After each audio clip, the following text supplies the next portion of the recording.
Eu jogava, por exemplo, eu nasci numa cidade no estado do Rio, chamada Nova Friburgo. Cidade maravilhosa, assim, tipo, era uma cidade com a característica de Gramado, né? Sim. Serrana. É, também? Lá comecei a jogar, a família toda jogava futebol. Aí meu pai e minha mãe é o seguinte, a cada ano que eles ficavam juntos, nascia uma criança. Puta que pariu. Quantos irmãos? Nossa, Quantos irmãos? você não vai acreditar. Quantos irmãos tu tinha? A minha mãe teve 17 filhos. Meu Deus. 17 filhos. Eu tenho um irmão. 17. Eu também tenho um irmão. Mas meu avô tinha 15 também.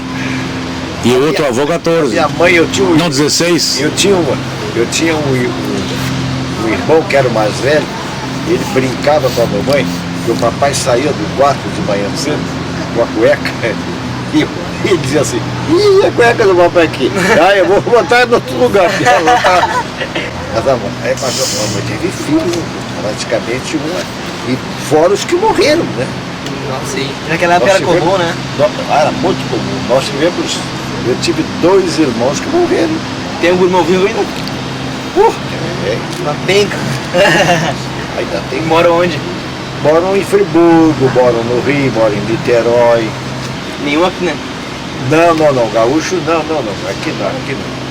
Aqui não, eles não vieram. Não vingaram. Não vieram pra cá. Eu tenho um irmão que jogou muito bem futebol, jogou no Flamengo, foi campeão, bicampeão juvenil pelo Flamengo. Jael, meia esquerda, jogou no Flamengo em 42 e 43, foi bicampeão carioca. Estava muito bem mesmo. Jogador assim no estado do Rio, e tinha um prestígio. Lá Rio Jael. Hein? Lá Rio Jael. Que era melhor dos dois.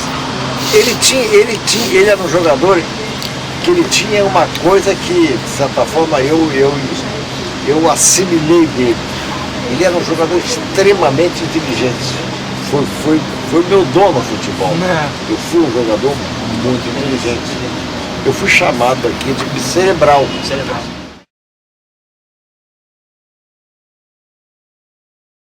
A vida do Inter foi a seguinte, o Internacional foi jogar no Rio de Janeiro. E naquela época o Internacional tinha um time muito bom, né? La Paz, Lourinho e Oreja.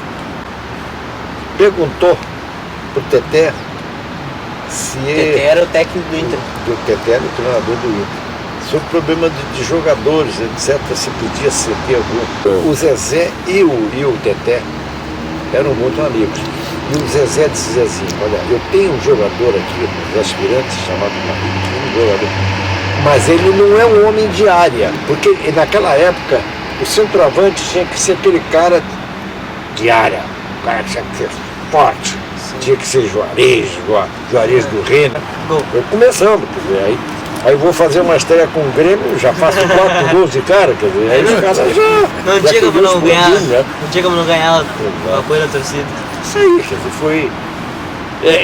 que aí tem que analisar isso sempre em função do que acontecia. Porque antes daquela época do Rio de Janeiro, se para assistir um jogo, por exemplo, numa cidade lá, por exemplo, na minha terra, em Friburgo, seja lá o que for, os caras jogavam a bola dentro da área e o atacante vinha e dava uma porrada no goleiro, jogava o goleiro dentro do gol e o juiz marcava gol. O futebol, ele apresenta algumas situações interessantes.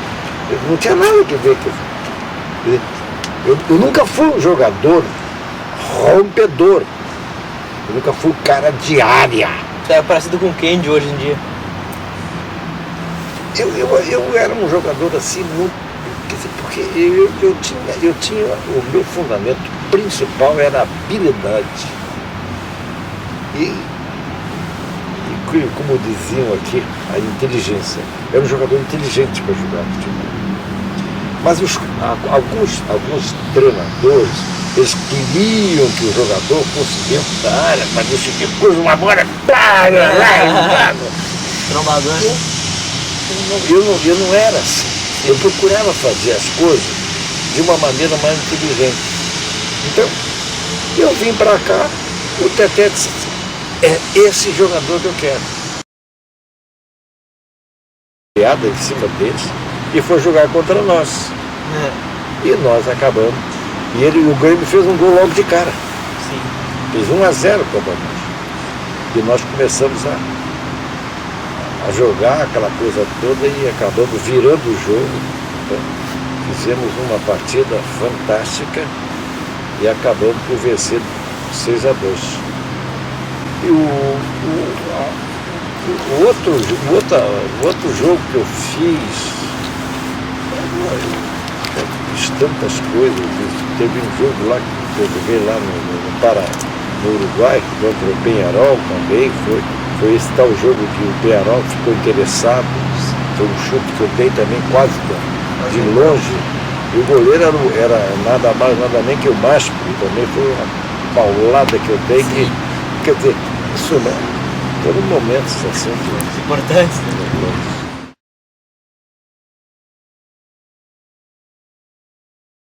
Para tu tens uma ideia, nós fizemos num campeonato aqui gaúcho, eu e Bodinho, em 25 jogos, fizemos 45 gols.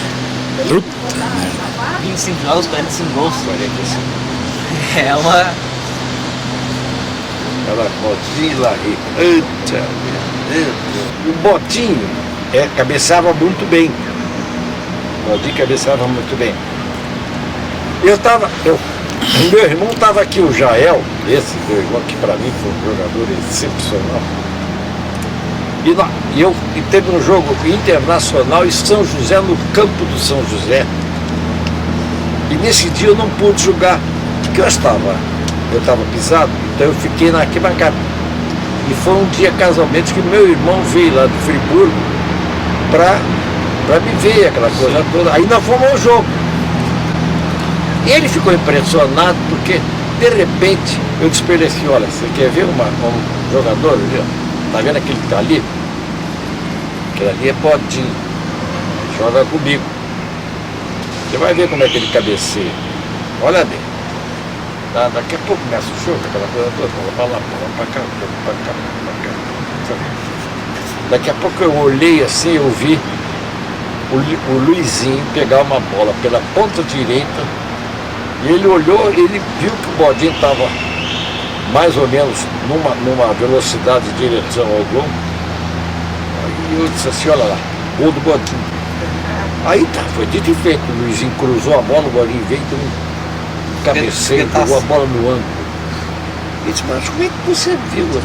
Eu jogo com eles há 8 anos. Eu sei quando é que ele vai fazer o gol. É impressionante a colocação que ele tinha, né? A colocação que ele tinha para o cabeceio, porque é outro fundamento que você precisa ter, porque às vezes o jogador ele precisa ter o fundamento do cabeceio. Eu não tinha tanto, eu não era um jogador de exímio cabeceador, não, eu fui um jogador cabeceador normal. Sim. Nada excepcional. Quer dizer, o Bodinho não, o Bodinho era um cabeceador. Era um cabeceador. Era um cara que sabia como cabecear. Que você precisa se aproximar, de ter a percepção do lance, tem uma série de coisas, tem uma série de posicionamento, uma série de coisas. E o Bodinho fazia isso com uma perfeição da... Foi melhor que Pelé e Coutinho? Não, é melhor, eles tiveram mais prestígio, mais nome, aquela coisa toda. Assim. Mas... Nós ganhamos aqui, o Santos veio jogar aqui, nós ganhamos o Santos aqui de 3-1. Eu ia falar, como é que foi esse jogo aí? Foi no Eucaliptus. 3-1.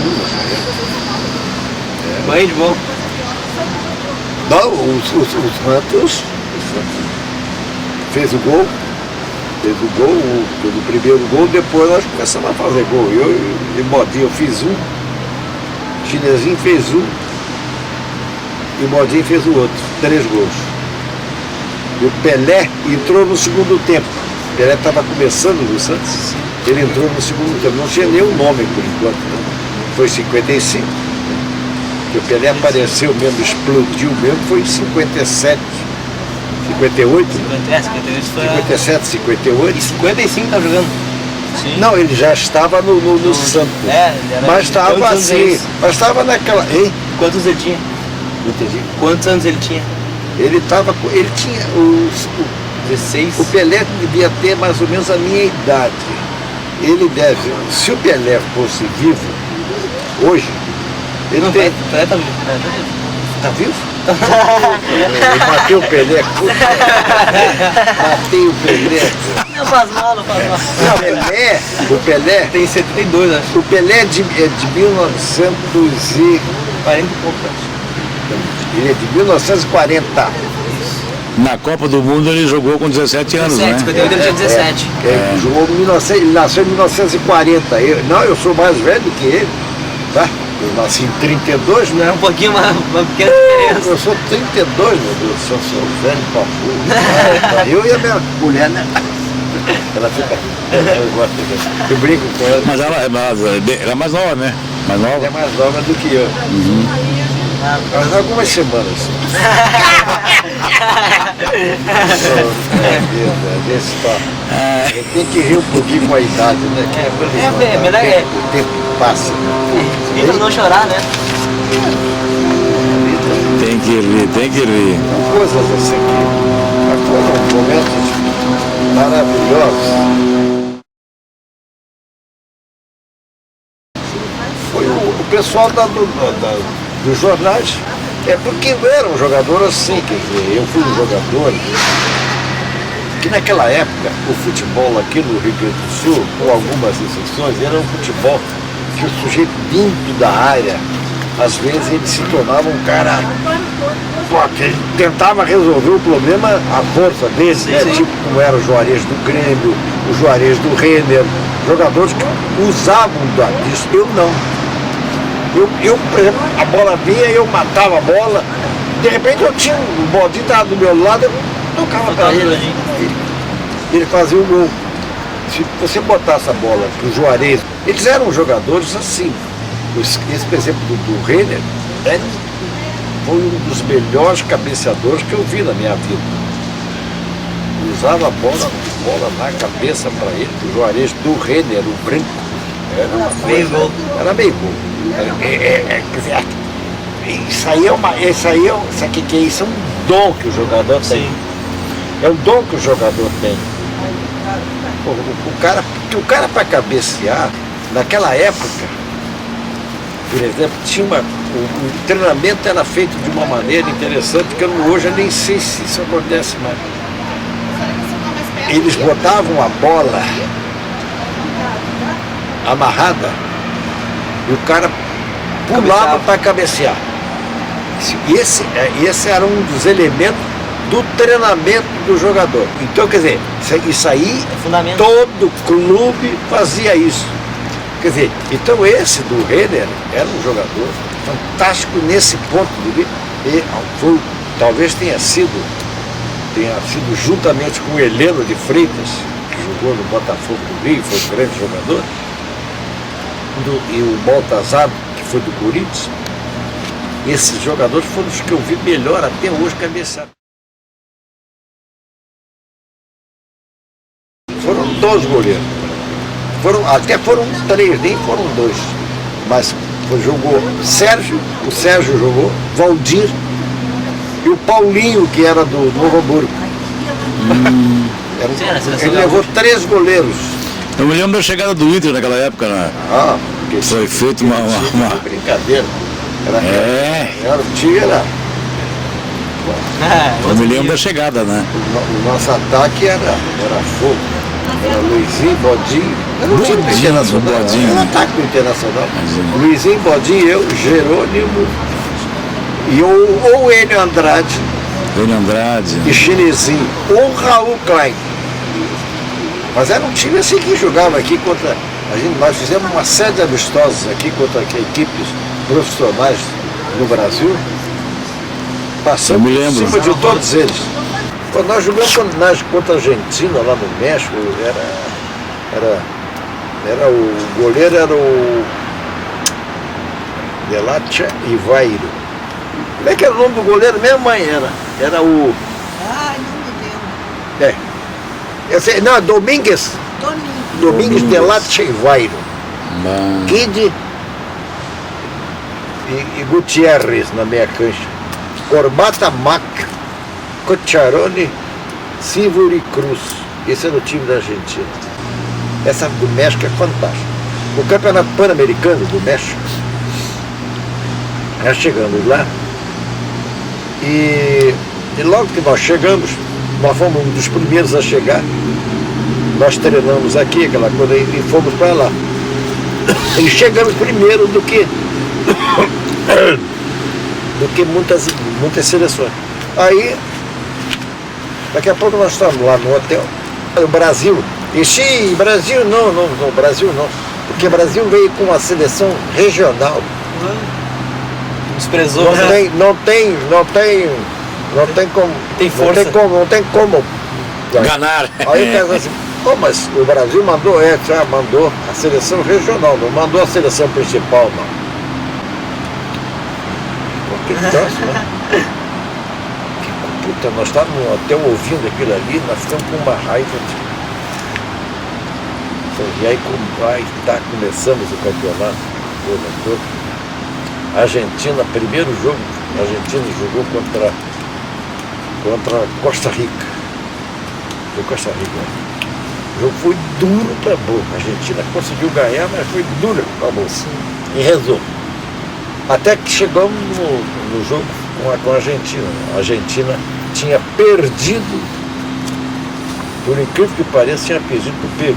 E nós ganhamos do Peru. O gol quem fez fui eu. 1-0? 1-0 contra o Peru. Dei um chute quase no meio do campo e fiz um gol. Sim. Só para ter uma ideia, eu chutei mais ou menos aqui, desse pau aqui, eu chutei lá naquele ângulo de lá. E foi, ganhamos de 1-0. E aí, ganhamos da Argentina. Com a seleção regional. Seleção regional e a Argentina com a seleção principal. E eles? Eu vou lhe contar, foi uma coisa. Uma festa. Eu nunca fiz uma comemoração tão maravilhosa quanto aquela. Porque o hotel que nós ficamos, ele ficava na Insurgentes, que era uma avenida. A Insurgentes é uma avenida que atravessa a cidade do México. Então seria mais ou menos assim, mal comparando, assim, mas seria como daqui. Aqui seria o Estádio Nacional, onde houve o jogo. E o hotel seria... Ali onde é o Three Towers ali. Não, mais ou menos não quase o centro de Porto Alegre. Do jogo do estádio. A pé. Até o Hotel Hermitage. Com aquela multidão, porque a torcida mexicana adorou o brasileiro. Sim. E saímos vibrando, cantando música na rua. A pé. Desprezamos o ônibus que nos conduzia e fomos a pé até... E a cidade do México é grande, né? Hein? A cidade do A México cidade do México é grande, E né? aquelas avenidas, então, insurgentes, são avenidas que vão daqui quase. Tem trechos de avenida que vai daqui a Belém Novo.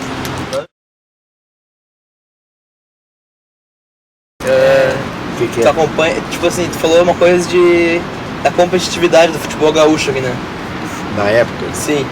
E por que o futebol do interior perdeu tanta força? Tá bom, mas isso aí é exatamente aí já é um problema já de estrutura de clube, quer dizer, você às vezes pega um jogador do interior, então se o Internacional, o Grêmio, seja lá o que for, vai lá e vê o jogador jogado, porra, vou trazer ele para cá, já traz ele para cá. Aí há uma defasagem muito grande no futebol do interior, exatamente por causa disso. Inclusive tem uma coisa que é interessante, você quase hoje não escuta falar em jogadores juvenis, né? Sim. Naquela época não, naquela época os clubes se preparavam muito jogadores juvenis, porque era a formação deles.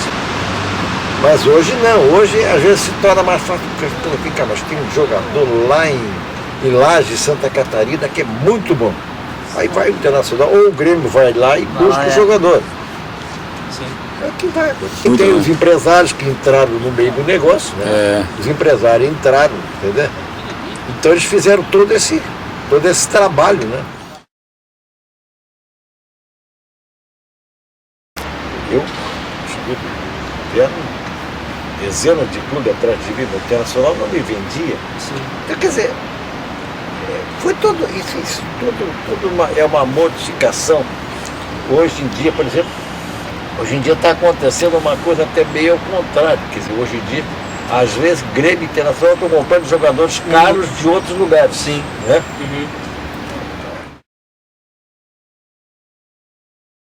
Mais ou menos. Ei? É que época, mais ou menos? Logo acabou. 60, por aí, 61, 62, uma coisa Depois do assim. final da carreira. Depois que eu encerrei. O Internacional eu era deputado, eu fui deputado Nossa, até, legal. e era treinador. Mas quer dizer, foi muito mais para ajudar do que outra coisa, sim, do que. Sim. Tanto é que Pra tapar buraco. não me preocupava de receber bicho, nada disso. E o nosso time era tudo gurizada, tia. Foi uma época em que o Internacional aceitou um ponto de vista do Abílio de colocar jogadores juvenis. Então o time do Internacional é tudo juvenil. Aquela turma do Darlan, do Laone, tudo gurizada. Foi. Eu sofri feito um danado, mas tudo bem. Eu achei que eu tive que cumprir um pouquinho da minha. Não é falsa modéstia de nada, né, coisa. Mas eu fui um jogador extremamente inteligente, porque eu fui um jogador que eu sempre tinha um temperamento, a qualidade, por exemplo, uma bola na área. A maioria, 90% dos jogadores pegam a bola e quer chutar de qualquer maneira. Eu não. Isso é uma coisa que dá para conversar aqui com vocês assim para eu não. Se eu chegasse na área, o meu raciocínio era o seguinte: quem está com medo de mim é o zagueiro, não sou eu. Eu não preciso, eu não tenho que ficar preocupado comigo. Ele é que vai ficar preocupado comigo. Então, aquele driblezinho, às vezes, no meio da perna, jogar a bola do lado e bater. Então, a maioria dos jogadores pegava e queria chutar de qualquer maneira, em gol. Eu não. Procurava saber, quer dizer, entendeu? Ficava isso. Analisava daí. a situação. Essa foi a minha grande. Lá no Uruguai eles gostavam de mim por isso, pela minha capacidade, pela maneira como eu jogava. E eles gostavam do jogador de habilidade. No Uruguai eu jogava lá no Internacional, os caras ficavam loucos. O Penharol ficou 30 vezes atrás de mim aí para me contratar.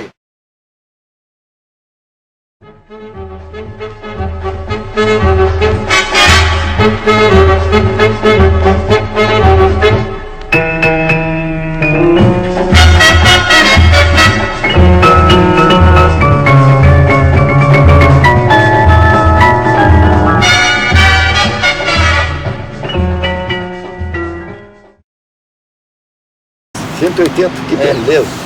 Uma boa quantidade. Quais foram... Uma pena que não seja todos contra o Grêmio. Né? É uma boa essa, hein?